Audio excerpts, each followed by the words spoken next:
Welcome to the third Machine Learning Operations and Data Science Meetup. Thank you for taking time to join us today. Whether you're a student or a seasoned professional, I think the talks that we have planned for you are going to be very useful and relatable to you.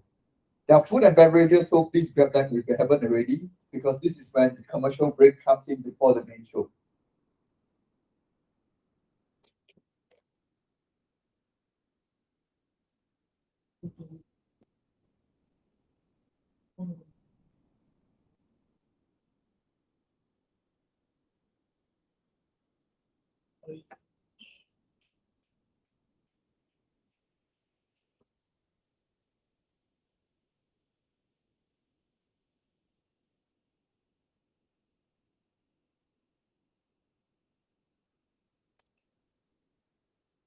So my name is Benjamin and I'm a machine learning engineer at DK. At its heart, DK is a fintech company. We're the engineering arm that created the Jago app for Bank Jago. And if you don't know what Bank Jago is, it is a digital lender based in Indonesia that has joined forces with the fintech platform GoPay to offer digital banking services to Indonesia's unbanked and underbanked consumers. We're spread across Jakarta, Pune, and of course Singapore. But we have also a sizable amount of remote workers around the world. And speaking of working, we are hiring. You can hit the job board at the link you see here. Feel free to speak to any of the DK folks after the talk. We welcome talks from anyone, whether you're a student dipping your toes into MLOps and data science, to a seasoned professional wrangling Jupyter notebooks all day long. However, we aim to keep the presentations approachable to a wide audience as much as possible. Just head to meetup.com and search for Machine Learning Operations and Data Science Meetup Group SG, and you'll find the link in the description below. Finally, if you attend meetups for stickers, then we've got you covered. Huge props to Cecilia, our designer, who has made everything pretty from designing the meetup banner page to the stickers you see over here. I'll leave the stickers somewhere visible, so at the end of the talk, feel free to grab some.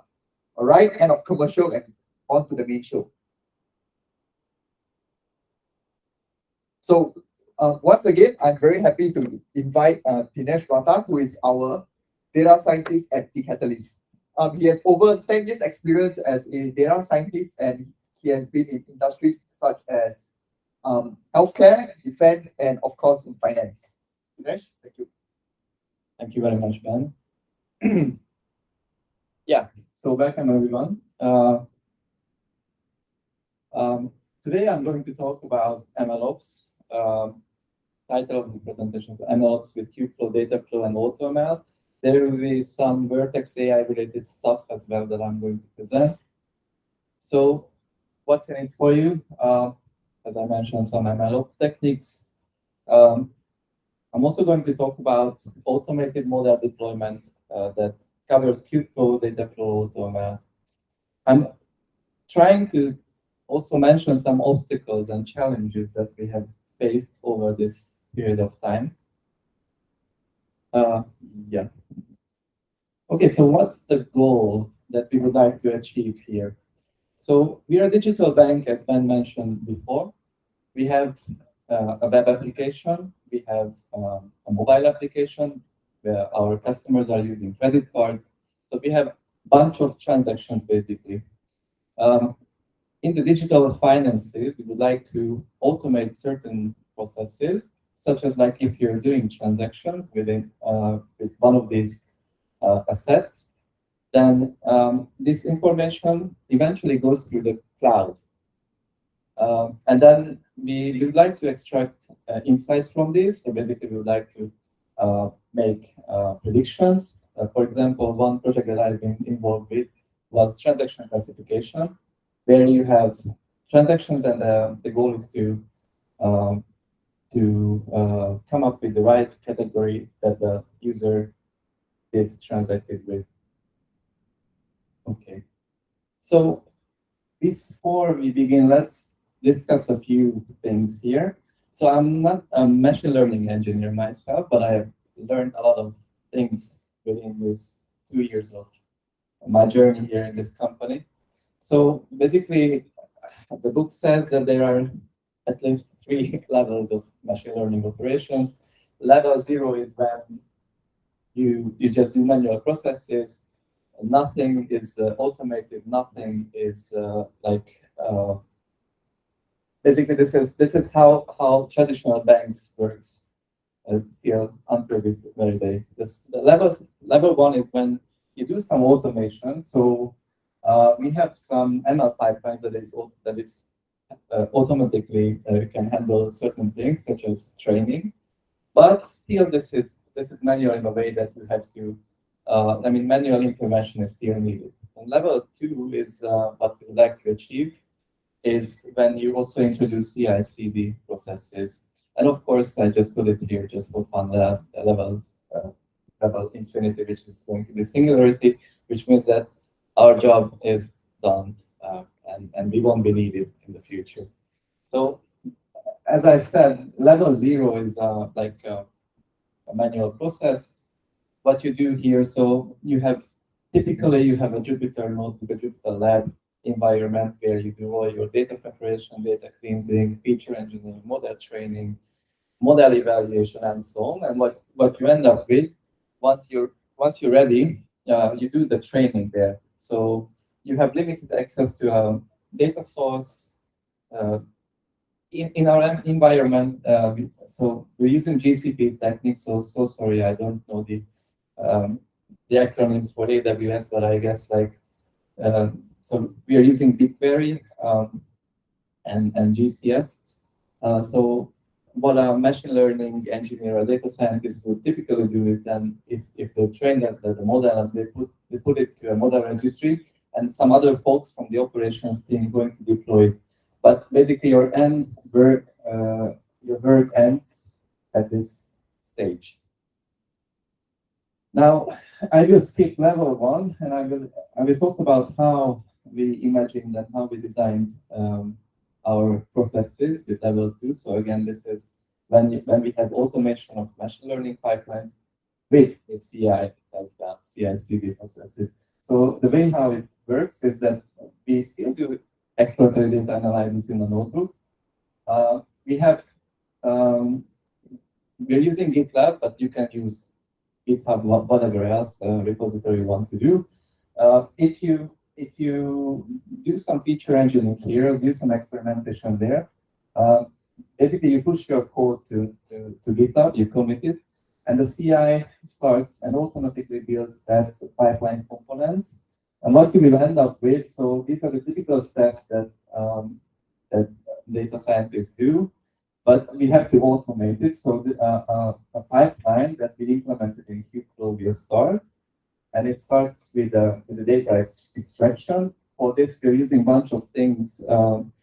This is actually, it's not, the first one is not visible, but this is GCS. We're using BigQuery plus Dataflow that I'm also going to talk about.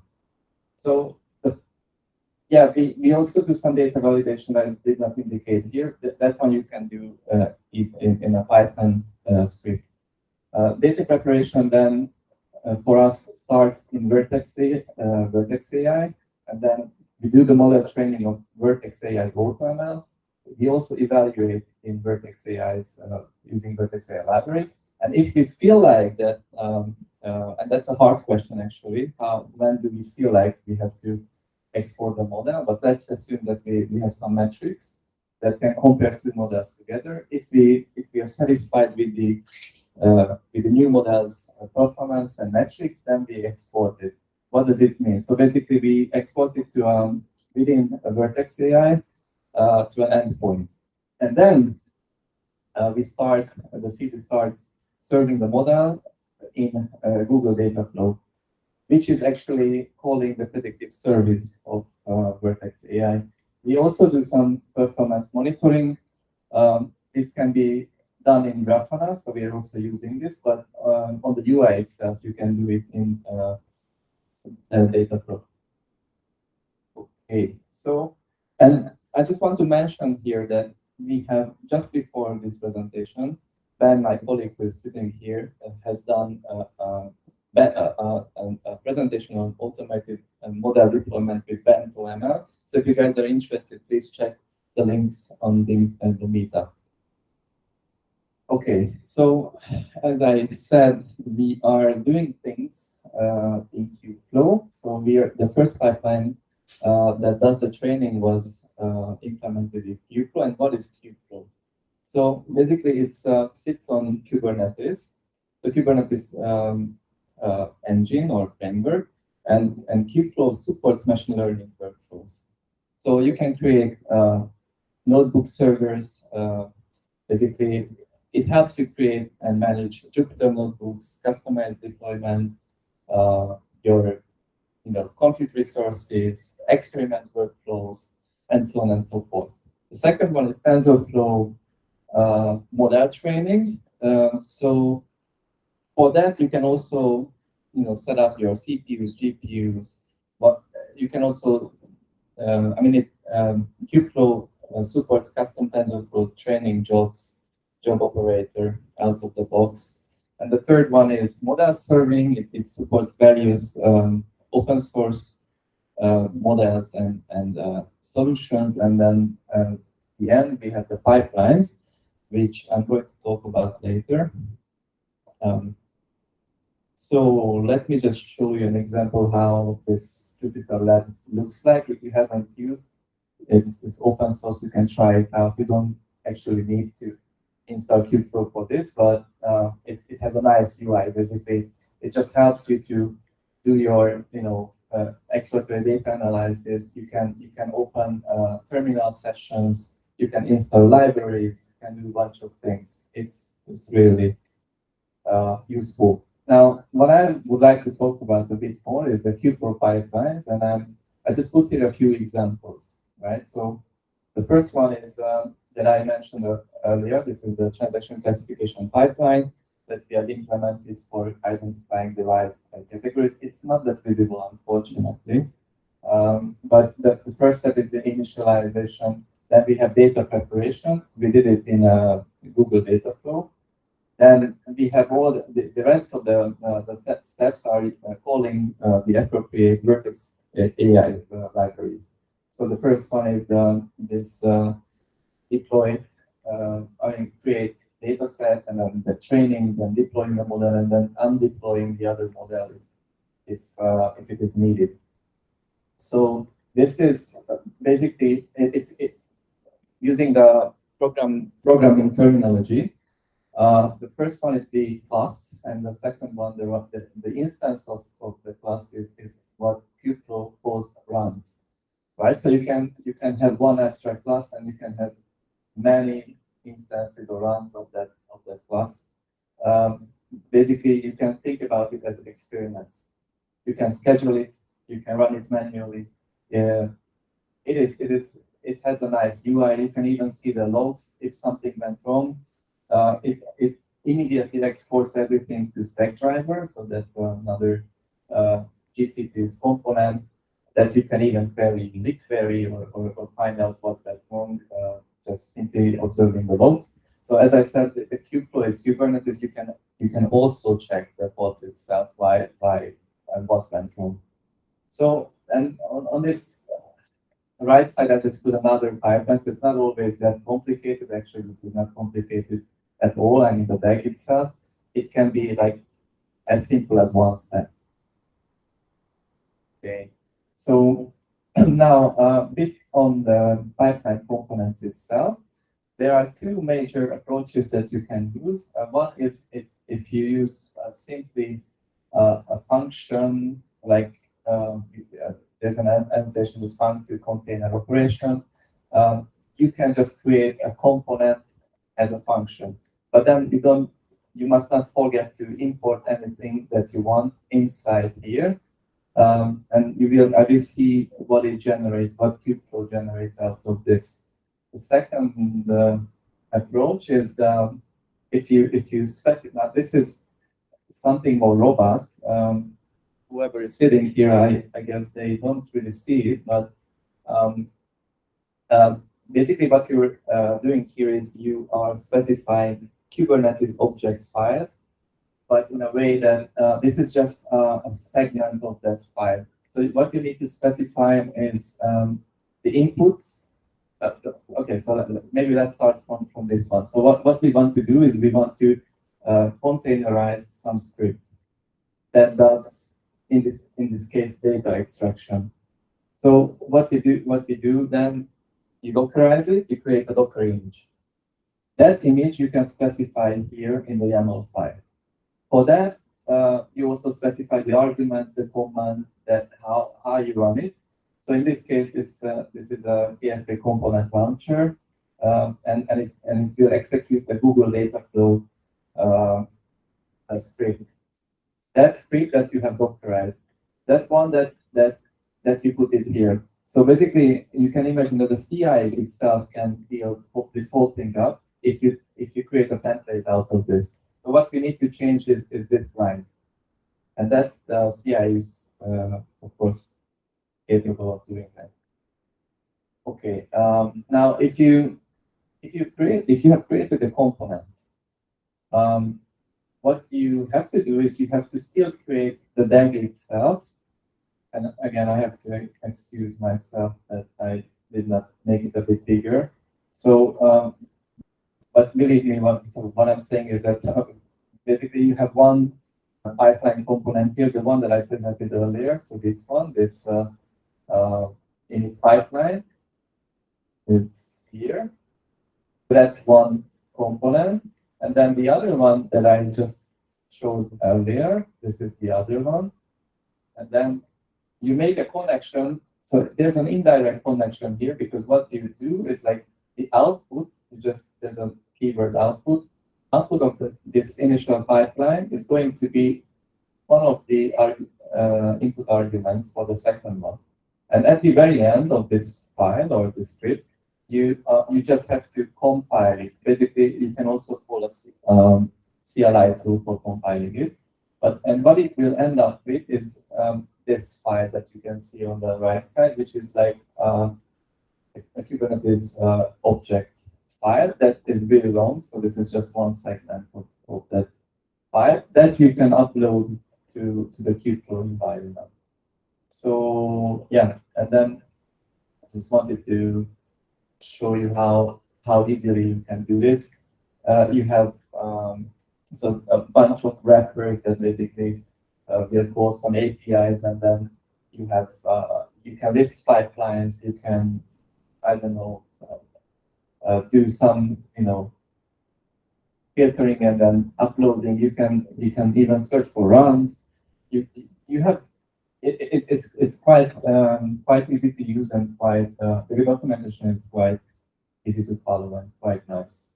So the next step, if you go to the UI, you'll generate this like again, and that's the abstraction, or that's the Kubernetes object that eventually gets containerized. Okay, now I just wanted to show you how that function looks like that I showed earlier. So this is inside the generated file.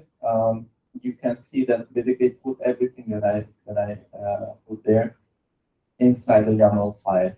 So Kubernetes itself will make sure that this gets called under this. So like once it gets executed. So it's not as nice as Dockerizing things. This is what I wanted to highlight here. But of course, if it's just like 1 or 2 lines of code, feel free to add it as a pipeline component. Otherwise, it's better to create separate scripts, because then you can test it, and you can also create the YAMLs, appropriate YAMLs for that. Another interesting component of Kubeflow is this. So like if you want to do hyperparameter tuning, out of the box it supports Katib.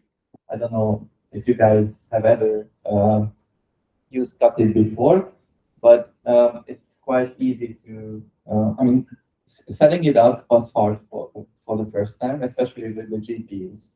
But then what it can provide you is proper, like if you also specify the algorithm that you want to use for hyperparameter tuning, such as grid search, random search, Bayesians, it supports a lot of algorithms, and you specify the variables or the hyperparameters that you want to tune. What it creates is this journeys that it's like like joins together. and it's just one. So basically, it will create many pods and one execute it in this parallelly, and you can configure everything. Yeah. So the next one is Dataflow that I would like to talk about a bit. So it's just basically the first abstraction is that it's using, I mean, the easiest one, the easiest way to set up Dataflow is using Beam, Apache Beam. And that's just a high level of pipeline language that supports many runners. So one such an example for a runner is Flink, Apache Flink, which is an open source unified streaming processing and batch processing framework. Actually, Google Dataflow under the hood is just Flink with plus Apache Beam. So we find it quite easy to. So this DAG is actually the transactional classification, but it did not fit on the screen, so I had to split in multiple chunks. In this case, this is a streaming pipeline, so it starts with reading from Kafka and ends with writing back to Kafka. And in the intermediate steps, we do transformations and we also do predictions. So we're calling the prediction endpoint. Right. So what it can show you on the UI is this Dataflow metrics. So it's quite easy to to debug if something went wrong. For example, this shows the throughput elements per second. It can also show you CPU utilization, data freshness, system latency, and a bunch of other stuff. Okay, and as I said earlier, the good thing with Beam is that you can specify your runner. So you just have to create your high-level pipeline DAG only once, and then you can choose the whatever you want. So if you, let's say that you don't in the future you find Dataflow a bit uncomfortable, you can just change it to Spark or Flink or whatever you want. Now the easy thing is, I mean, you can I generated this graph using GraphWiz from this code. So what it does is just creates a pipeline object, and then I mean the pipeline options, and then the pipeline itself, and then we're just specifying the DAG. So this consists of 3 steps here, but it can be as many as you want. And in this case, you just see that on the next slide, only a few lines will change. So this example shows you how to read from BigQuery and write back to a GCS bucket. The second one is reading from Kafka and writing back to another Kafka producer topic. And the good thing is that this transformation layer can be the same. So in our case, if we are doing a training, I can use the same set of transformations or operations during training as well as during inference. And that one, I mean, with this, the code will be consistent, and the data that you're going to pass to the prediction service is going to be the same format as what you have used for training. Otherwise, you would have to maintain 2 different sources, and that's usually not a good thing to do. Okay, now let's talk about Vertex AI and what it can do. So basically, I just copied these points from their documentation. So what it provides you is a nice UI of ML workflow, but it's more than that. So like it also provides you the libraries, how to you can always abstract everything out, and you can always call everything via API or using wrappers. So Python libraries, or even if you want, you can use JavaScript. Why would you use JavaScript anyway? So yeah. So what it also supports is for training. It supports vision, so for images, videos, natural language processing. In our case, it's in the etc. So it's in tabular format.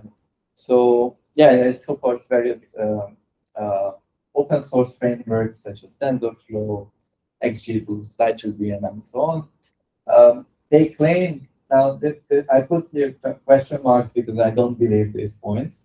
So they claim that they can do end-to-end integration for data as well as for app development. That's not entirely true. That's why we have this talk today. So this is the library on the left side if you open the UI of Vertex AI. I highlighted the ones with green that we are actually using, and I crossed out the ones that we are not using. And there are multiple reasons why we are not using that. So, for example, we're using datasets, trainings, model registry, and endpoint, but we are not using feature store because we find that Feast is way more robust. Plus, it's free, it's open source. We are also contributing to it. We have some regular meetings with the Feast folks. We are not using the labeling tasks.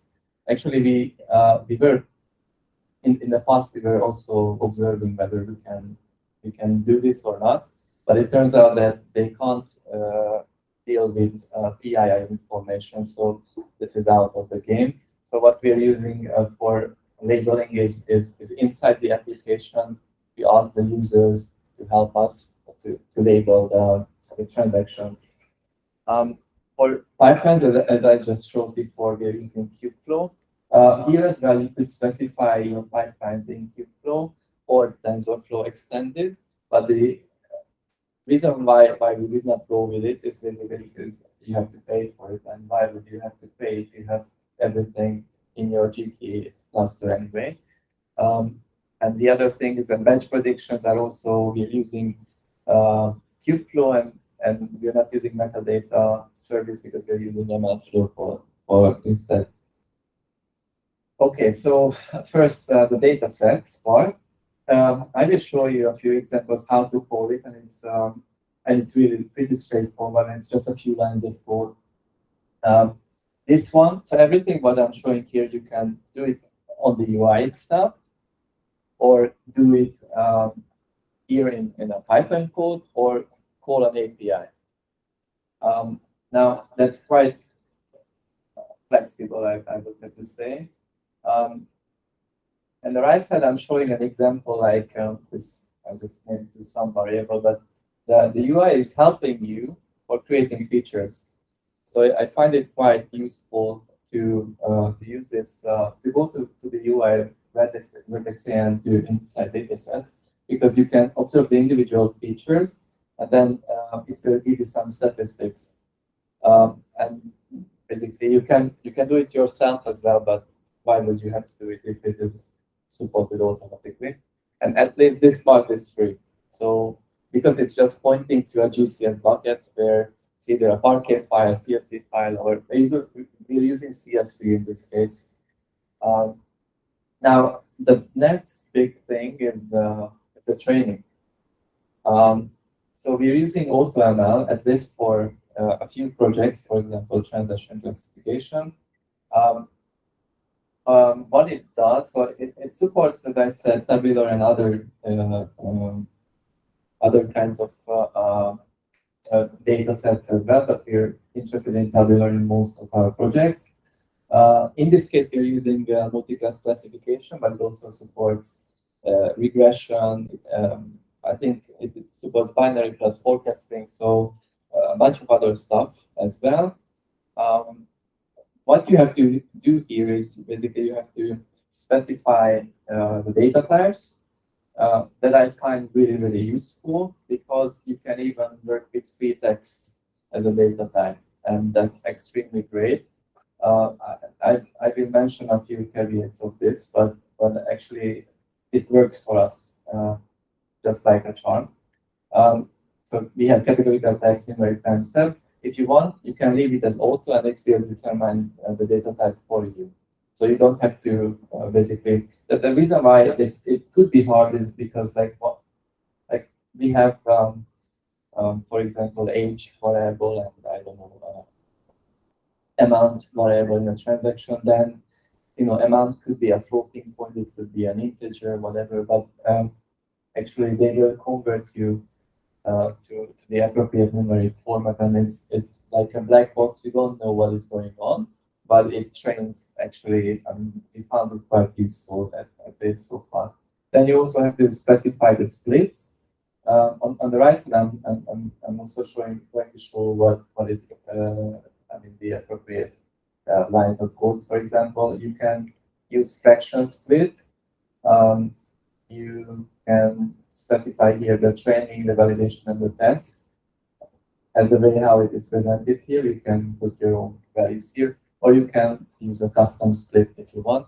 That we found more useful because first, actually, I reported a bug on this because it was not working correctly, but now it's great. If it's really good if you have highly imbalanced data sets, like we sometimes do. For example, different categories have high, more number of transactions in one pass. In that case, custom split works way better than just randomly selecting the splits for training, validation, and test. Then this is a really important line, the specifying the million node hours. In this case, it's 8,000. Why? Because you're paying for this. And one training hour, if I'm not mistaken, is 45 USD. So just imagine if you do 10 hours of training daily, that's not going to be sufficient. You're not training daily, just yeah. Okay, so and the other is specifying of course the objective function, and what it will end up with. It will create an ensemble for you under the hood. So you don't know, this is a black box. You don't know exactly what kind of model it builds, but it builds DNNs. It also builds XGBoost plus some LightGBM and a bunch of other stuff. We were trying to reverse engineer it, but we couldn't so far. So it's it's an interesting thing. But we just had a session with Google yesterday, and we got to learn some new techniques. So there's something that is called, you can start tabular net, tabnet.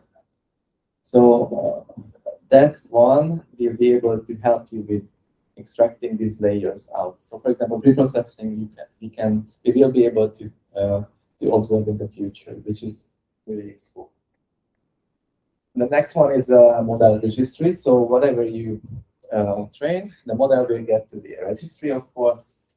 You can then, what you can do, for example, with this code is just, you can just get the model evaluation, but you can also go to the appropriate page, and see the evaluation. This is one of the models that was trained in September, so you can see the precision is above 90, recall is around 80%, and we have like 100 categories, so it's quite okay, I would say. So what it can do is evaluation. So it will show you all labels. In this case, the multi-class classification, we have a bunch of labels. You can see in one, a summary of them, or you can check the individual labels, and then you will also see the skewness and basically the imbalancedness of them, and plus all the metrics that you can see here. And then it also shows you the feature importance. So I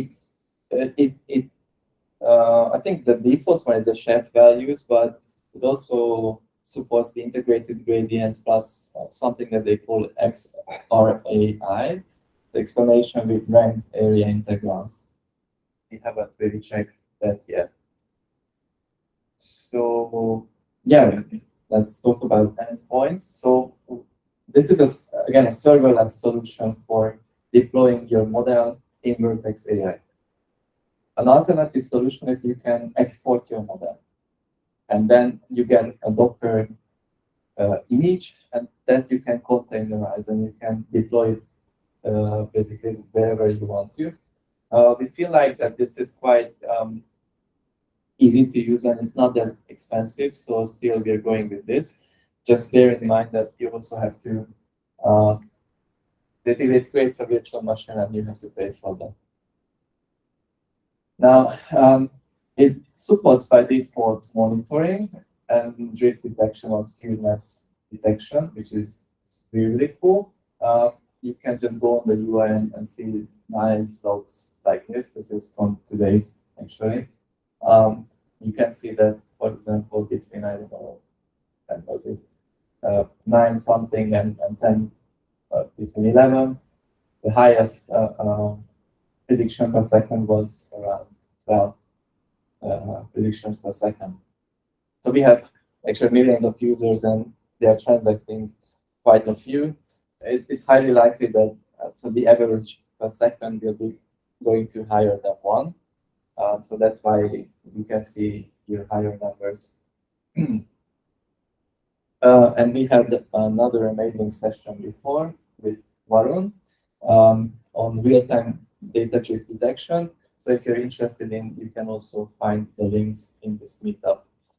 That was on Evidently.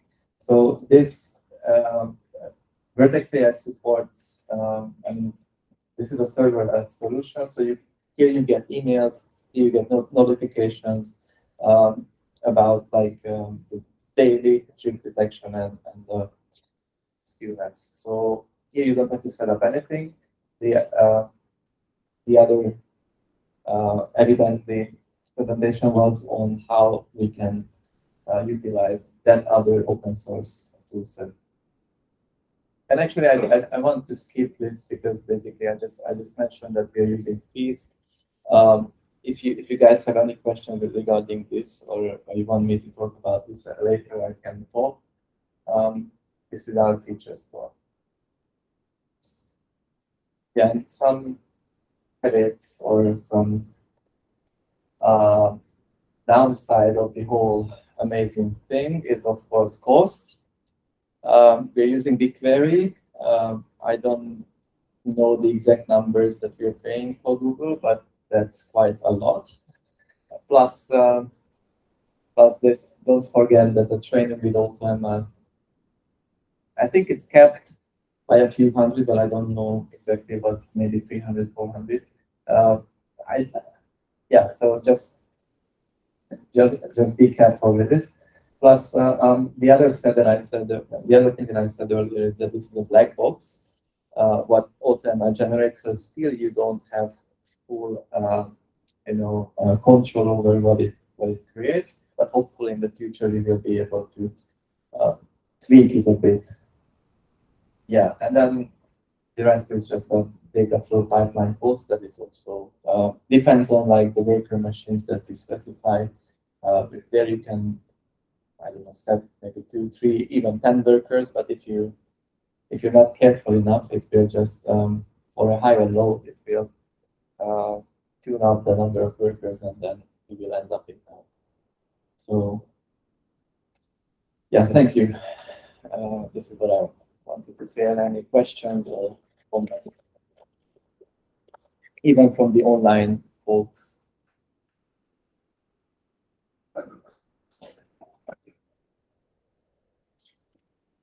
So would AutoML replace data scientists? Thank you. The question was, would AutoML replace data scientists? No, fortunately, because then we wouldn't have to work on anything else yet. So thank you, Google. No, not yet.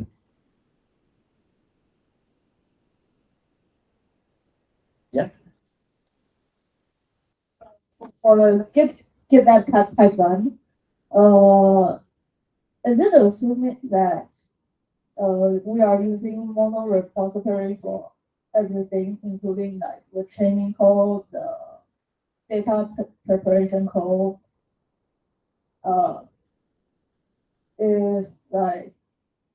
If not,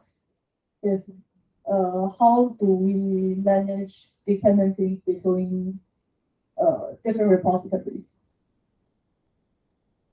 So let me repeat the question. If I get it correctly, your question is about, like, I guess you also would like to get a bit like versioning, Yeah. plus how to deal with multiple repositories or multiple source code. Okay, so let me go back to the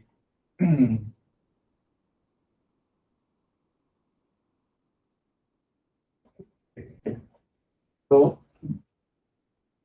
basically versioning here would mean that the CI. So let's assume that you're working on some features and you just push some code. Once you do it, the CI itself has a tag, right?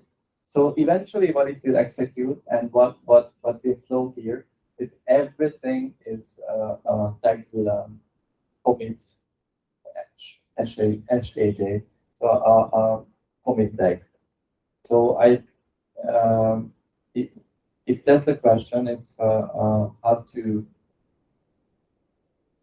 do, like, how to compare multiple data, I mean multiple models that are generated. So everything will get into the data repository, the model repository. You can also do it manually then. You can work on different branches as well. The CI will still work. What we are doing is, like, we have a development, staging, and production environments. So first of all, we would like to test out whether this just, like, I mean, the first one is just everything works, right? In dev, it will be done with data. It doesn't matter what it generates. But I would like to know whether the steps are working correctly. Staging the same. We don't have a pre-production environment in this case, but we could have. And in production, the real training is happening. So actually, what you end up with, you need to do this training on these steps on all the environments, and at the very end, you will see whether it makes sense or not what it generated. I'm not sure if I answered to your question. You can. So you're managing basing on environments. It's not that at one time you can have, for example, two teams working on different part of the pipeline, and say team A is working on extraction and team B is working on model training, and these two teams are working on two projects that have corresponding codes. And so, from my understanding, your way to do it is first two teams will both be working on the first project, and we have the whole pipeline in first project version. Then when we want to do the second project, we flush out everything in the first project. Thank you. So the question was on, like, how to collaborate, how to work on different pipeline segments at the same time, right? Not necessarily, like, because we assume here that everything is finished end to end. But yeah, that's a valid question. Like, all these pipelines can be replaced. So this code, basically what you generate here is this Kubeflow pipeline, right?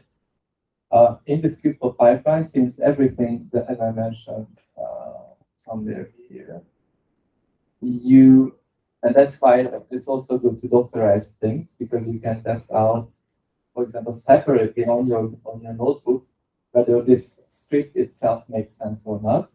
That's one thing. Second thing is that you can then specify also, again, manually, if you want to test it out, here in a YAML file, Kubernetes YAML file, Kubeflow YAML file, the image that you have just authorized. So in theory, all of these components can be implemented or worked on with parallelly. So different teams, but it's not highly unlikely that different teams will work on the same pipeline itself, but in theory, it could happen that, for example, two people are working on different segments of the pipelines, right? So, for example, I'm doing this part, data is extractions. We know that it will put everything to a GCS bucket. So let's assume that the output is known in a GCS bucket. We have CSV file, whatever Parquet format, or whatever we want to put there.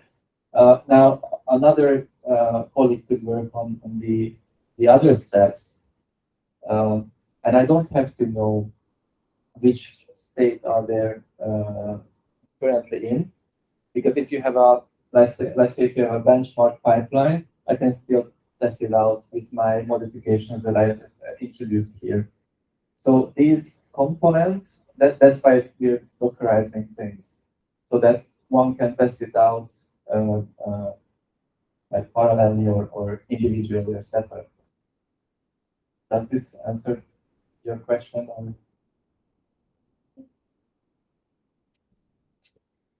I still hope that it gets. They say I'm a folk working on model chain. I'm a folk working on model chain. How do I try to decide which version of the data extraction outcome I'm going to use? Like specify it on my GitLab type GitLab CI or So how to do the training script versioning, let's say. So if we agree, like you can still experiment in a Jupyter notebook, and you can still use sklearn, XGBoost, whatever you want to. Here on this segment, you can replace this AutoML part with anything else you want. But the CI itself, so like it has to be, so when you're committing something, right, it will trigger the whole pipeline. So it's not just this component. Just imagine that everything what is here is in one repository. So you're working on your branch, that is that, let's say you diverge from dev and you create a new branch.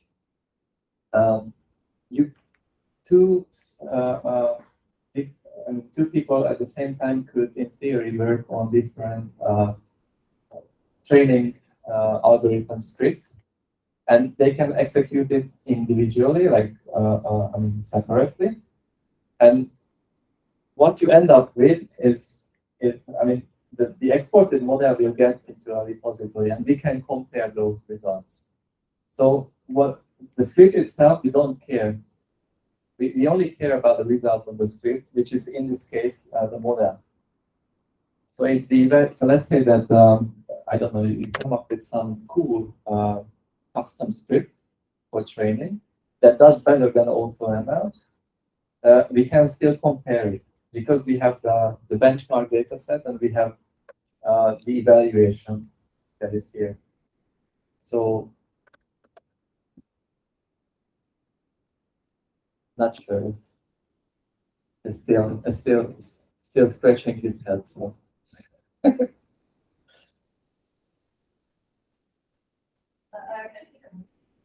Sorry? I think you get one first.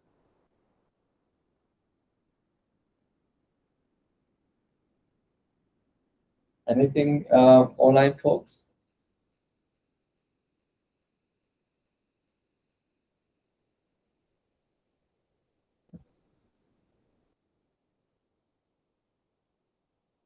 Cool. Then that's it. Thank you again for attending the meeting, and see you all. If you have any questions, feel free to ask us, send us emails. You can find our emails and IDs somewhere in the meetup link. Thank you.